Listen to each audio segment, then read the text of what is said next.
হচ্ছে ডেফিনেটলি বইটা আমার কাছে মনে হয় কিনা যে আপনার পড়া উচিত সেটা বলে দিব। ওকে, তো আমরা যদি বইটার নামের দিকে তাকাই, the art of being alone, একটু cheesy right? The art of being alone sounds really fancy.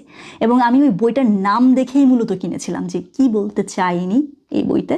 হ্যাঁ, তারপর আমি দেখলাম যে বইটা মূলত এই রেণুকা কাভরানির নিজের লাইফ এক্সপিরিয়েন্স আমার কাছে যা মনে হয়েছিল। সোজা কথায় যদি বলি, আমি যখন বইটা পড়ছিলাম আমার কাছে মনে হয়েছিল she was writing a diary.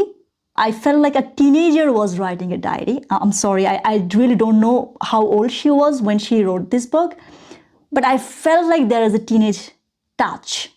I could be wrong.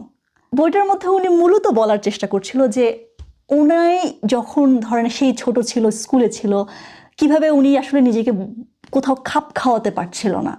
She was trying, but she couldn't just fit in anywhere.